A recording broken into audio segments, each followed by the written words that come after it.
Hola, ¿qué tal amigos de Panamá y de toda Latinoamérica? En esta ocasión estoy aquí para pedirle su voto. Ah, no es cierto. Si te gusta el video deja tu like que es gratis y a nosotros nos ayudan un montón.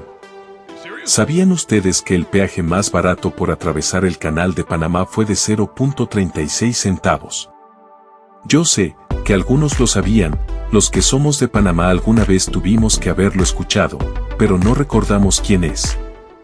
Bueno, él fue Richard Halliburton, nació el 9 de enero de 1900, y su muerte nadie sabe exactamente en qué día fue, solo se sabe el año. Se cree presumiblemente muerto después del 24 de marzo de 1939. Fue un estadounidense escritor de viajes y aventurero que nadó a lo largo del Canal de Panamá. La verdad que a este hombre hay que darle su respeto, porque tras que cruzó el Canal de Panamá nadando, el canal está lleno de lagartos de hasta más de 5 metros, no cualquiera se atreve a nadar en un lugar así. Con 5 pies 7 pulgadas no era un hombre muy alto y tampoco era robusto, pesaba alrededor de 140 libras, pero rara vez se quejaba de enfermedad o mala resistencia. En 1922 Halliburton fue testigo del último matrimonio ceremonial de un emperador chino, la boda del emperador Puyi, con la emperatriz Banrong en Pekín. La familia real sería expulsada permanentemente menos de 2 años después. Y ese fue el último emperador chino, que hasta películas le han hecho. Richard era un hombre al que le gustaba estar en la farándula de la época y estar en fama. Ya verán por qué buscar la fama le costó la vida. Cuando pasó nadando el canal pagó el peaje más bajo de su historia, 36 centavos en 1928. Como él era aventurero siempre buscaba la forma de estar en los titulares de la época. En 1930 Halliburton voló alrededor del mundo con un aviador en una cabina abierta biplano. El modificado Stearman C-3B fue nombrado el Alfombra Voladora, posteriormente fue el título de su bestseller de 1932. Se embarcaron en uno de los viajes aéreos más fantásticos y extendidos jamás registrados, le tomaría 18 meses para circunnavegar el mundo, cubriendo 33.660 millas y visitando 34 países. En 1939 desapareció en el mar mientras intentaba navegar el junco chino Dragón del Mar al otro lado del Océano Pacífico desde Hong Kong a la Exposición Internacional Golden Gate en San Francisco, California. El Dragón del Mar expedición y su desaparición. El junco es un tipo de velero chino.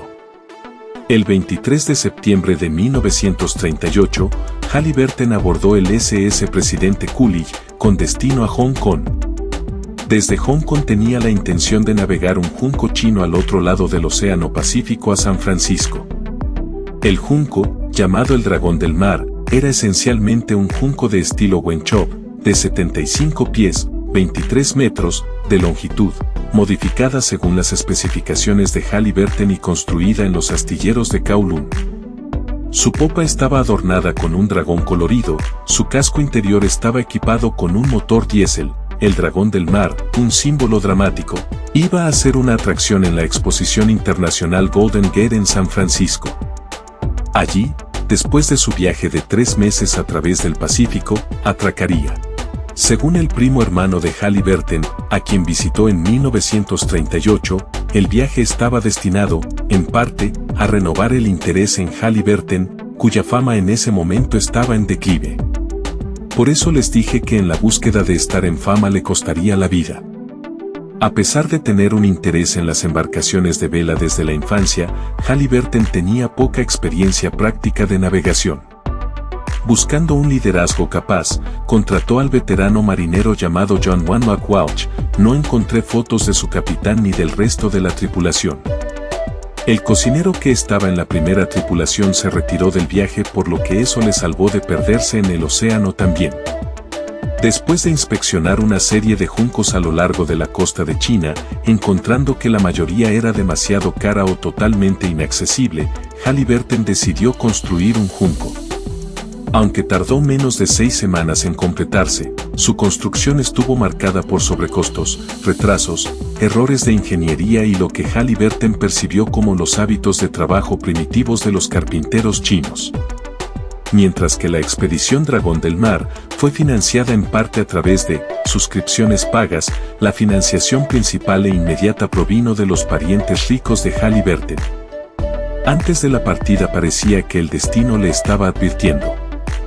En una prueba en enero de 1939 reveló los defectos del buque, el completado dragón de mar, claramente pesado, montado precariamente bajo, rodando y tambaleándose en aguas moderadamente activas.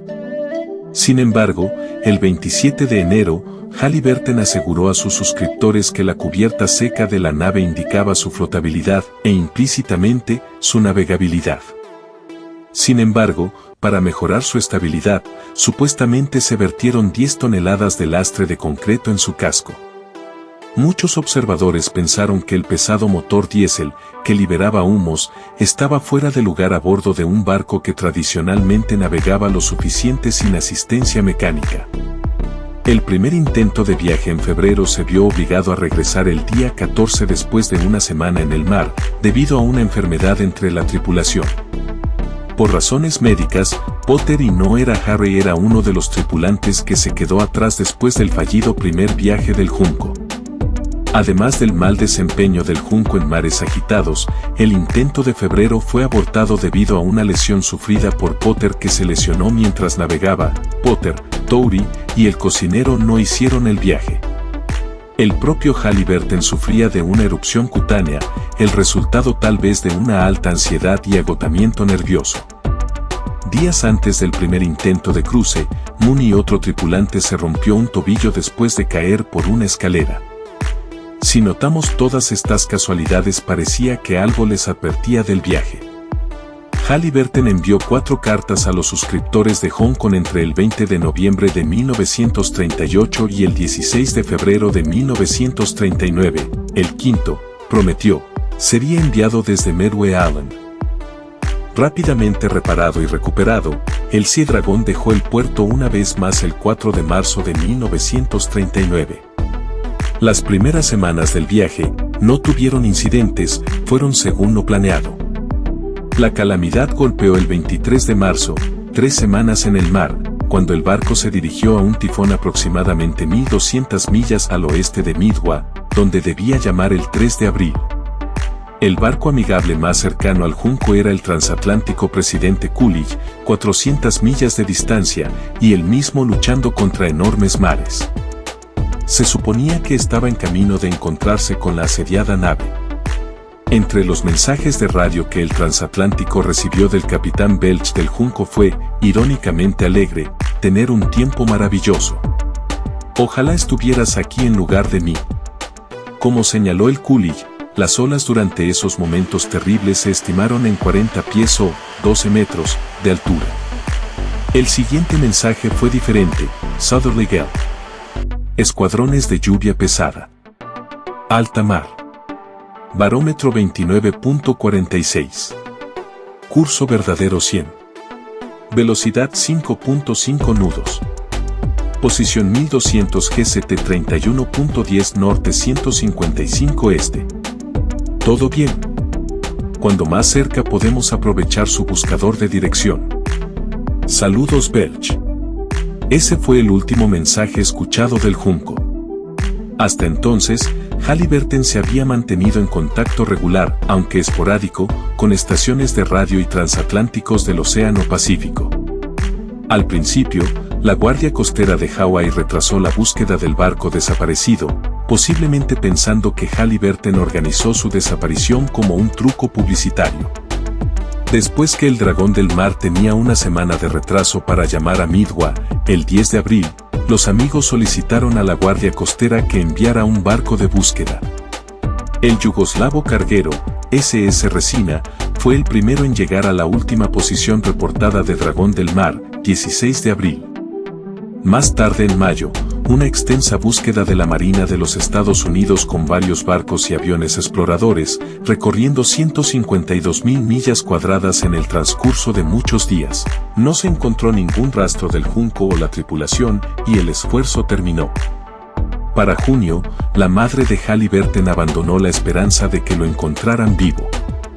El monumento de Richard Halliburton, dice, perdido en el mar desde marzo de 1939. Halliburton fue declarado muerto el 5 de octubre de 1939, su tumba vacía está en el cementerio Forest Hill en Memphis, en la tumba de la familia Halliburton. Y así murió el hombre que pagó 36 centavos para pasar nadando el canal de Panamá. Y ahora no se sabe si está como el papá de Kiko, porque no se sabe si descansa en paz o descansa en pez. Gracias por ver el video.